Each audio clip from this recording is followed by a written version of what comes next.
guys, so this will just be a short video of the top 5 mistakes I see beginner jazz pianists make, so that hopefully you can avoid them.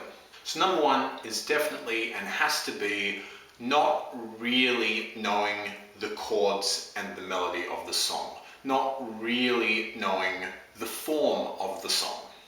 So I see this a lot, and I am intentionally putting a lot of emphasis on the word really. So when I give someone a song and they play it, 10, 20, 30 times, they generally begin to think like, oh, okay, cool, I know this song now, I know the melody, I know the chords, I kind of get it. But as soon as I ask them to change one single thing, maybe play a walking bass line instead of chords, maybe play the melody in octaves, maybe improvise instead of play the melody, it all immediately falls apart. And of course, this is because of the curse of muscle memory. When you play a song the same way a few times, you don't actually learn the song. You don't actually know the song yet. You just learn a series of patterns or a series of finger movements, and that's what you retain. That's how you sort of memorize it. And so as soon as I ask you to change one thing slightly, everything just comes crumbling down. So if you've learnt to play the chords and the melody,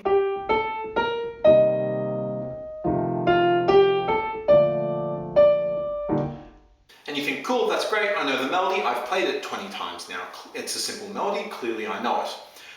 But as soon as you start comping with the chords, you drop the melody.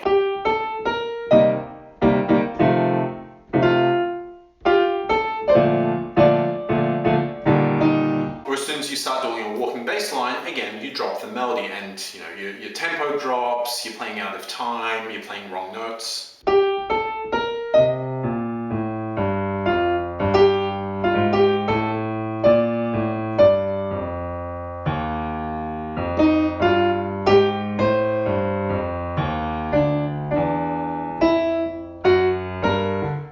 That type of stuff. And it's because you've learnt the finger movements, the patterns, not the melody and the chords.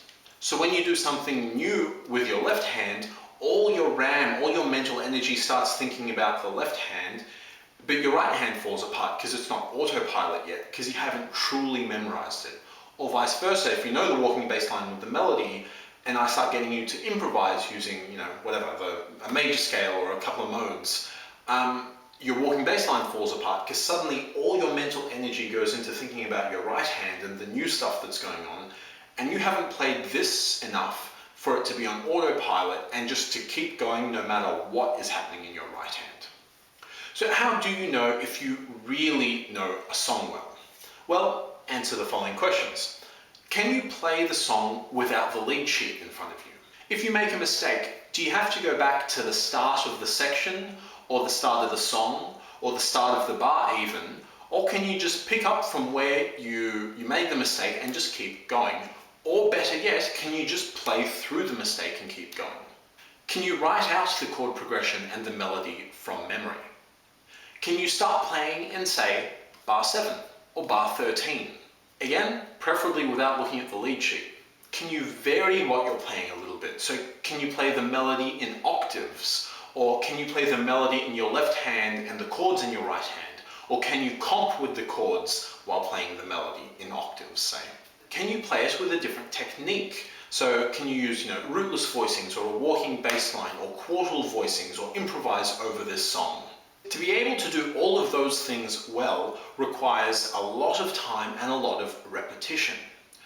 Don't expect to know a song properly and to really internalize its form after a week. It could take months. So do all the things I just suggested or asked rhetorically.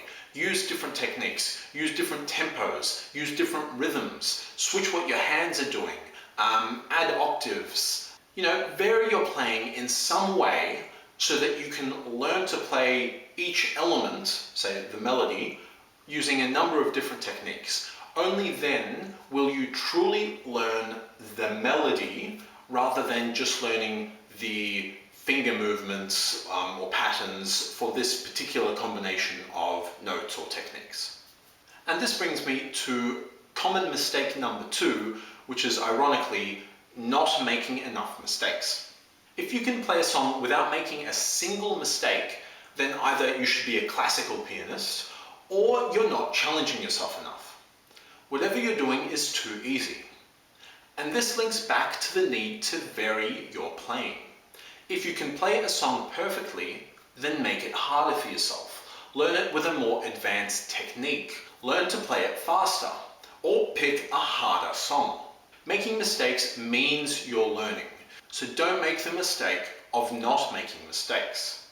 Now, common mistake number 3, which is very much related, is not playing through your mistakes. Pianists who come from a classical background tend to stop when they make a mistake and repeat the section in order to then fix the mistake. And that's fine when you're first learning a song. But once you know it relatively well, I think it's actually more important to learn how to recover from that mistake and just keep going. Now, again, if you're making the same mistake in the same area, by all means, go back and practice that one section or that one area separately, 50 times. But when you're playing the song start to finish, it's better to play through your mistake than to stop and fix it and then keep going.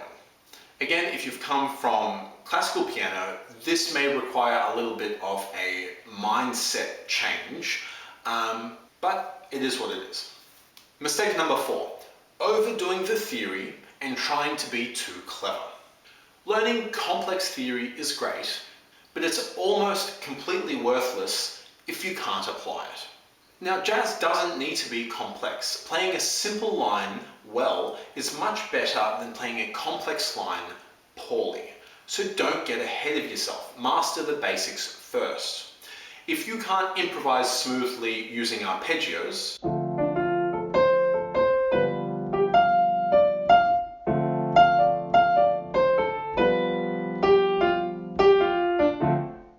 or using major scales,